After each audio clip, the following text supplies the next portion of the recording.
Bonjour, Serge Renard, formateur, consultant et coach.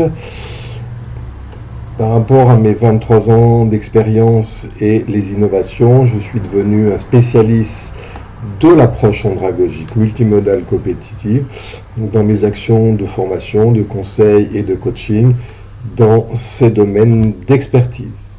Je suis là aujourd'hui pour vous parler donc de l'écoute active. Bien entendu, dans toutes les activités professionnelles possibles et inimaginables. Alors, l'écoute active est composée de deux notions. La notion d'écouter et la notion d'entendre. Alors, par rapport à ce qui est, je dirais, connu, écouter, c'est avoir une attitude réceptive, c'est-à-dire être ouvert à l'autre, d'être dans un état d'attention, alors que entendre, c'est plus une attitude perceptive, c'est-à-dire je vais chercher à comprendre, sachant que chaque perception est différente à cause d'un filtre de perception différent. Première notion, donc c'est d'abord effectivement avoir un accueil verbal et non verbal, c'est-à-dire attitude réceptive, je suis ouvert à l'autre. Forcément, si je n'ai pas de disponibilité et de temps à consacrer, je ne serai pas dans une attitude réceptive, ça c'est clair.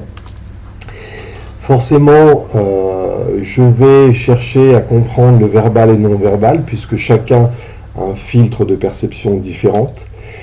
Prendre du recul et laisser parler. Si je ne prends pas de recul, je ne peux pas chercher à comprendre et du coup, j'interprète avec mon fil de perception.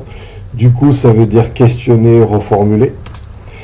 S'exposer aux paroles, ça veut dire qu'effectivement, on peut être manipulé, on peut être agressé, on peut avoir en face de nous une personne bienveillante. Donc là, c'est différent. Mais voilà, c'est s'exposer aux paroles et c'est aussi s'exposer aux paroles par rapport à une personne bienveillante qui va nous faire changer de perception ou avoir une ouverture de perception. Si on n'est pas dans une attitude réceptive, on ne pourra pas effectivement se construire et grandir.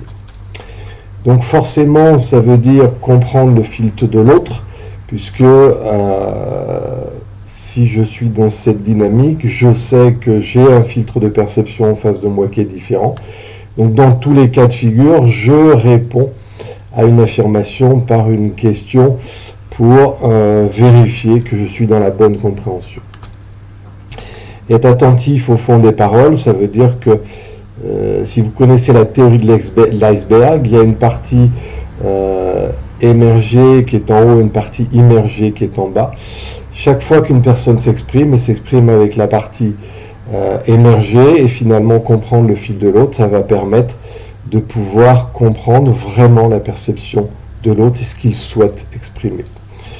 Donc c'est aussi analyser les paroles en temps réel et après coup. Souvent, effectivement, prendre du recul sur ce qui a été dit permet de pouvoir apporter une réponse plus pertinente puisque on a réfléchi à ce qui était dit et dans quel contexte. Être attentif aux émotions et sentiments, ça veut dire que avant de réagir spontanément, je suis dans l'écoute active, je vais exprimer finalement quel sentiment, quelle émotion je perçois, du style est-ce que je me trompe ou vous êtes mécontent ou autre, bien entendu. Voilà.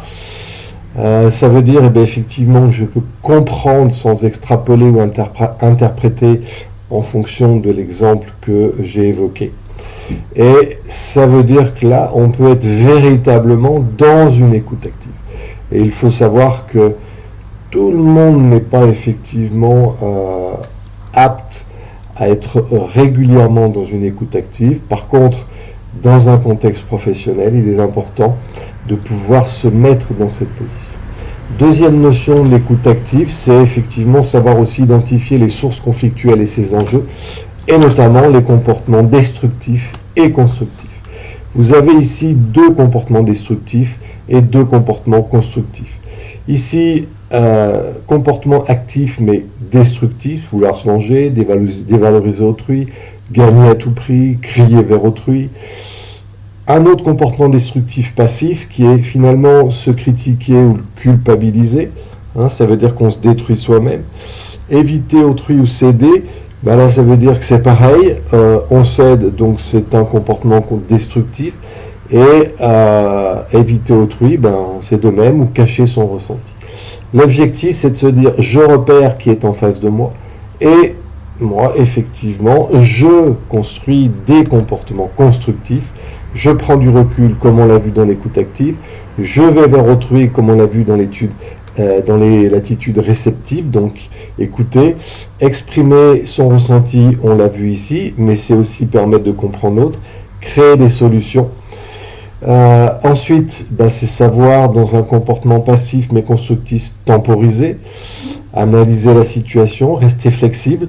On voit bien qu'ici on est beaucoup plus dans l'écouter, attitude réceptive, et ici on va être dans entendre, attitude perceptive, dans cette notion, analyser la situation et rester flexible. Voilà, je vous souhaite de bonnes situations d'écoute active.